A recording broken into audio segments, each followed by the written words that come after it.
শিৱসাগৰৰ দ্বিতীয় দিনাও প্ৰতিবাদ অব্যাহত বন্ধ হৈ আছে একাংশ দোকান পোহাৰ শিৱসাগৰৰ দ্বিতীয় দিনাও প্ৰতিবাদ অব্যাহত আছে একাংশ বণিক গোষ্ঠীৰ দোকান পোহাৰ বন্ধ হৈ আছে কিছু সময়ৰ পাছতে জিলাখনৰ অভিভাৱক মন্ত্ৰী ডক্টৰ ৰণোজ পেগুৰ শিৱসাগৰত উপস্থিত হোৱাৰ সম্ভাৱনা প্ৰকট কৰা হৈছে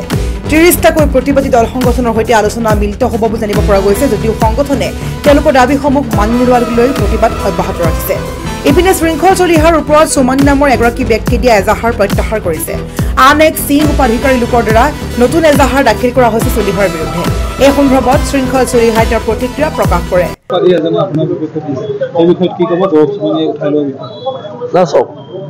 এটো অসমৰ থলগিৰি খিলঞ্জীয়া জনগণৰ স্বতঃস্ফূৰ্ত জাগৰণৰ জয় এই জয় প্ৰত্যেক দল সংগঠনৰ জয় এই জয় অসমৰ খিলঞ্জীয়া শিৱসাগৰ থলগিৰি জনতাৰ জয় এইবোৰ গৌৰৱ চুমালিয়ানে এইবোৰ পাৰৰ কলিজালৈ আমাৰ লগত যুদ্ধ কৰিব আহে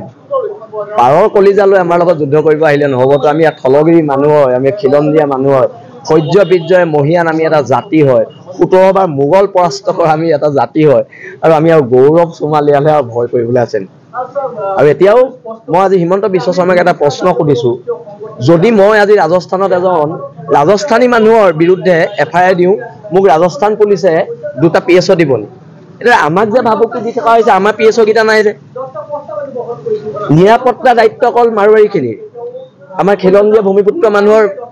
নিৰাপত্তাৰ দায়িত্ব হিমন্ত বিশ্ব শৰ্মাই ল'বনে নলয় তাক লৈ প্ৰশ্ন আছে অসমৰ গৃহ বিভাগে ল'বনে নলয় প্ৰশ্ন আছে জিপি সিং ডাঙৰীয়াই আমাৰ নিৰাপত্তাৰ দায়িত্ব ল'বনে নলয় তাক লৈ প্ৰশ্ন আছে আমি যুঁজৰ কুকুৰা যুঁজতে মৰি যাম কিন্তু সংগ্ৰামৰ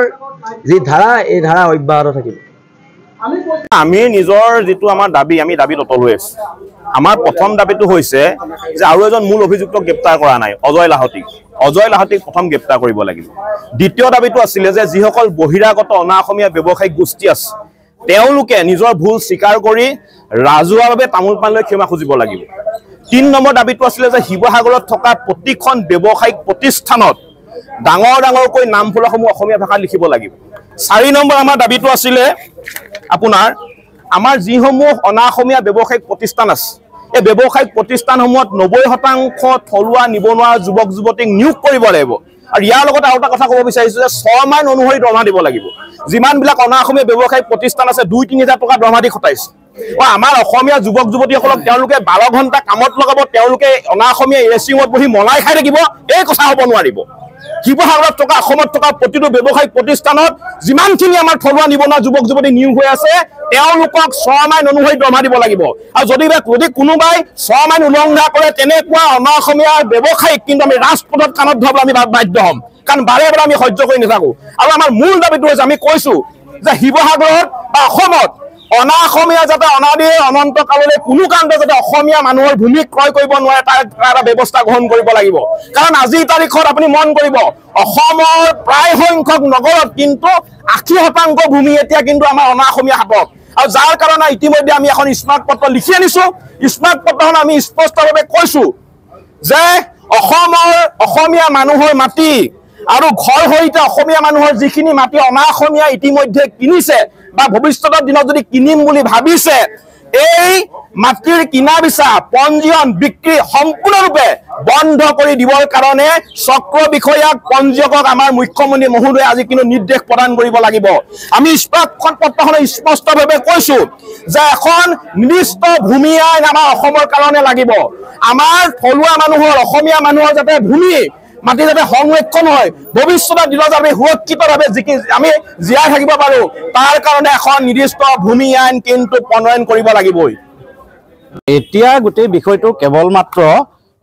দুগৰাকীমান শিৱসাগৰৰ বনিয়া আৰু আমাৰ সংগঠনখিনিৰ মাজত কেৱল এখন যুঁজ নহয় এইখন যুঁজ আমি কালিয়ে কৈছোঁ যে অসমীয়া জাতিৰ অস্তিত্ব ৰক্ষাৰ এখন সেই সংগ্ৰাম আৰু এই সংগ্ৰামখন ঐতিহাসিক শিৱসাগৰৰ থলগিৰিৰ পীঠস্থান শিৱসাগৰৰ পৰা আৰম্ভ হৈছে আৰু যোৱা কালিৰে পৰা আমি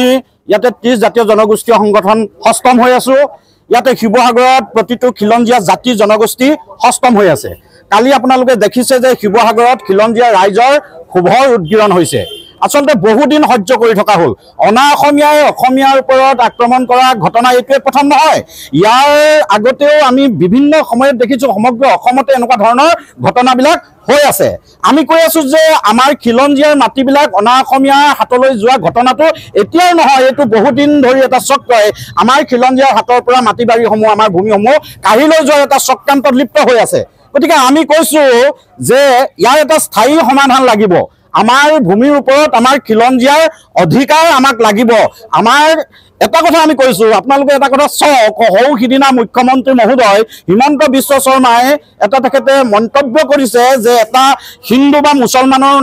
মাজত যদি মাটি কিনা বেচা কৰিবলগীয়া হয় তেতিয়াহ'লে মুখ্যমন্ত্ৰীৰ অনুমতি ল'ব লাগিব এতিয়া আমি আজি মুখ্যমন্ত্ৰী মহোদয়ক প্ৰশ্ন কৰিছোঁ যে আপোনাৰ মুখত এই কথাটো কিয় আমি শুনিবলৈ পোৱা নাই কোনোবা এগৰাকী খিলঞ্জীয়াই অখিলঞ্জীয়া মানুহক মাটি বিক্ৰী কৰাৰ আগত মুখ্যমন্ত্ৰীৰ পাৰ্মিশ্যন ল'ব লাগিব এই কথাটো তেখেতৰ মুখত আমি কিয় শুনা নাই যদি প্ৰকৃততে এইখন চৰকাৰে খিলঞ্জীয়াক সুৰক্ষা প্ৰদান কৰিব বিচাৰিছে তেতিয়াহ'লে নিশ্চিতভাৱে ভূমিৰ এখন আইন প্ৰণয়ন কৰিব লাগিব ইতিমধ্যে এটা কথা চৰ্চা হৈ আছে যে অসমৰ